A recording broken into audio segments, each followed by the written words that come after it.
तो सुख कहने लगा, नहीं भैया, आपको पता नहीं है, हम भाग्यशाली नहीं है, आप भाग्यशाली हो। अच्छा, वो कैसे, समझाओ। तो सुख कहने लगा ऐसे कि जब व्यक्ति के पास सुख होता है तो लोग अपनों को भूल जाते हैं, और जब व्यक्ति के पास दुख होता है तो अपनों को याद करते हैं। बस यही फर्क है। इस प्रकार से समझाया देवर्षि नारद के द्वारा, नाम की महिमा बताई। देवर्षि नारद ने अपना पूर्व जन्म का चरित्र बताया कि मैं भी एक दासी पुत्र था, ऐसे भटका हुआ था। संतों के सानिध्य में आकर के मैंने गुरु मंत्र लिया और उसका जप करके भजन करके मैंने भगवान को प्राप्त किया। आज मैं ब्रह्मा का पुत्र बन गया हूँ। तो उनको चतुर्थ श्लोक की भागवत सुनाई। उन श्लोकों से, 4 श्लोकों से श्री वेद व्यास जी ने 18,000 श्लोकों की रचना की।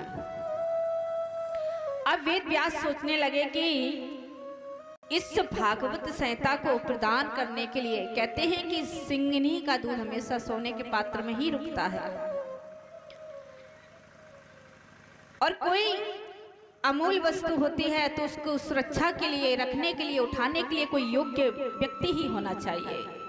तो ये श्रीमद् भागवत साक्षात भगवान ही हैं, परमात्मा कृष्ण ही हैं, तो इसे किसे सौंपा जाए।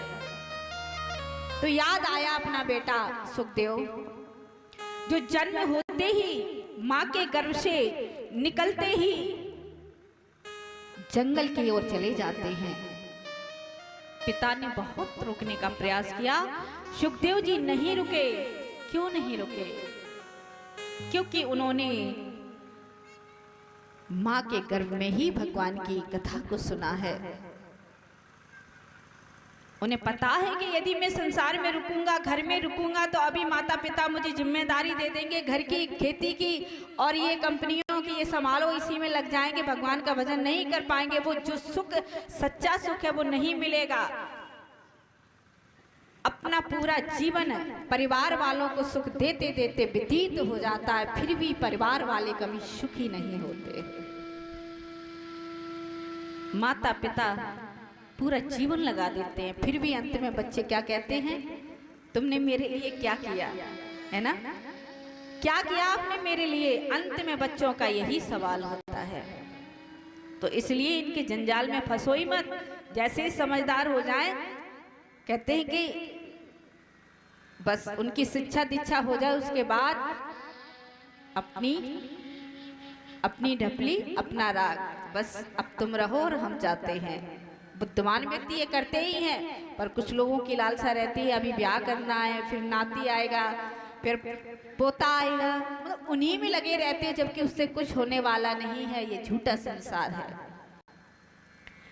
वेद व्यास जी ने इस भागवत संहिता को अपने बेटे सुखदेव जी को प्रदान की।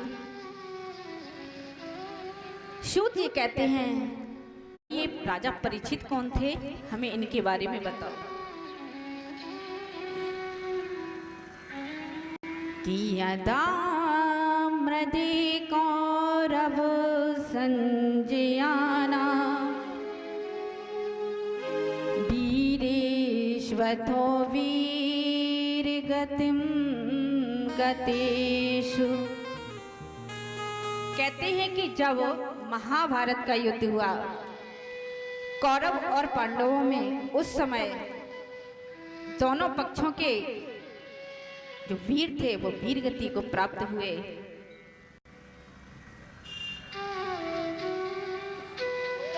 अंत में जब दुर्योधन बचता है तो पांडवों की विजय हुई, कौरवों की हार हुई। दुर्योधन जब कुरुक्षेत्र में पड़ा हुआ करा रहा था, उसी समय उसका मित्र अश्वत्थामा आया। कहा, मित्र कहो, आखिरी इच्छा क्या है, हो सके तो मैं उसे पूर्ण कर सकूं। तो दुर्योधन कहने लगा, मित्र, हमारी आखिरी इच्छा यही है कि मेरे शत्रु जो पांडव हैं उनका वध हो जाए।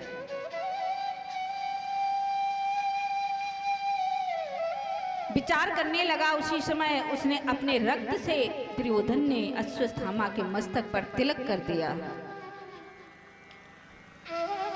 वहीं से एक योजना बना करके चलता है कि रात्रि है, सोते हुए पांडवों का शीश काट करके मैं अपने मित्र को सौंप दूंगा। कैसे जाऊं? एक पेड़ के नीचे बैठ गया अश्वत्थामा, तो इसने क्या देखा, एक उल्लू बैठा है पेड़ पर। उल्लू को क्या देखा कि वो जो कौवा होते हैं उनके घरों में घुस रहा है। अश्वत्थामा विचार करने लगा कि मुझे ये योजना समझ आ गई कि रात्रि में मैं सोते हुए शिविर में जाऊंगा और उनका सिर काट लाऊंगा। आज शिक्षा ली है तो उल्लुओं से। भला उल्लू की क्या शिक्षा हो सकती है जिसको सूर्य दिखाई नहीं देता, जो प्रकाश को देख भी नहीं पाएगा, वो प्रकाश के बारे में बताएगा क्या? और हम लोग भी समाज में यही करते हैं कि जिसका भय होता, जो डराते हैं, धमकाते हैं, हम उन्हीं से अपनी सलाह लेने जाते हैं। अपने माता पिता की बात अच्छी नहीं लगती, गैरों की बात अच्छी लगती है, पड़ोसियों की बात अच्छी लगती है।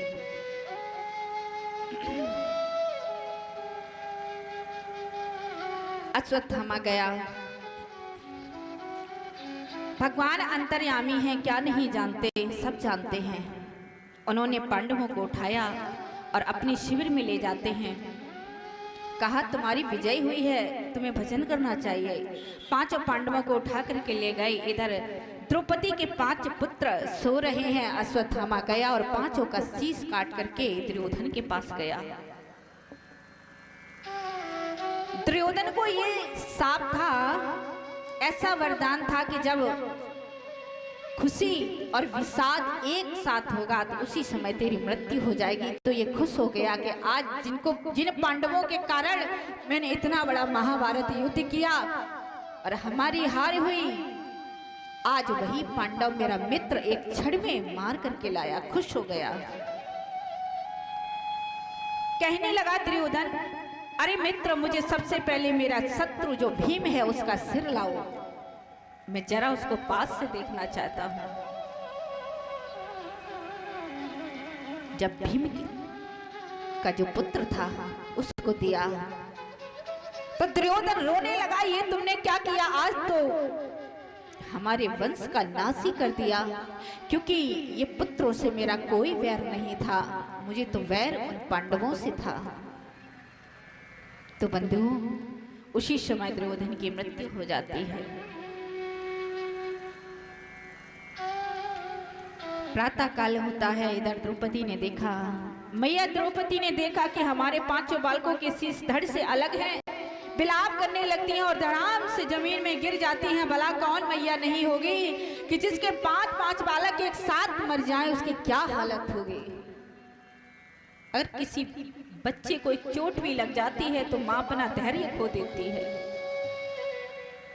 मां के हृदय से पूछो कि दुनिया में मां का ही हृदय तो वो है जो अपनी जान दे देती है पर बच्चे की जान कोई खतरा ना हो।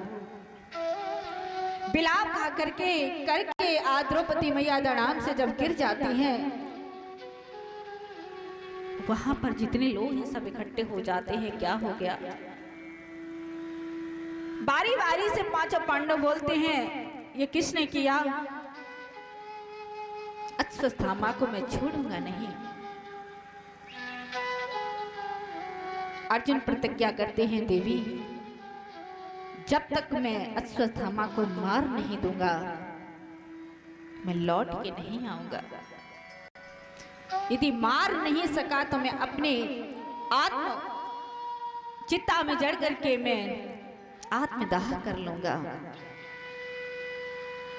भगवान की क्या लीला है। रथ में बैठ करके अर्जुन जाता है, भगवान ले जा रहे हैं। अश्वत्थामा को पता चल गया कि अब मैं बचने वाला नहीं हूं। भागा जा रहा है, भागा जा रहा है अपने प्राणों को बचाने के लिए।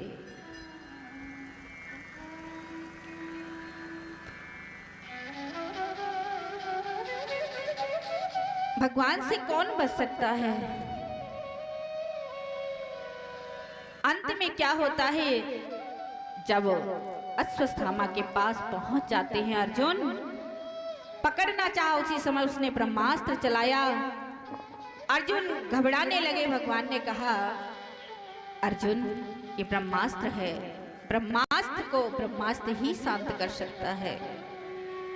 भगवान के कहने से ब्रह्मास्त्र जब चलाया, दोनों को शांत किया, उसी समय अश्वत्थामा पकड़ा जाता है। अर्जुन पकड़ करके लाते हैं।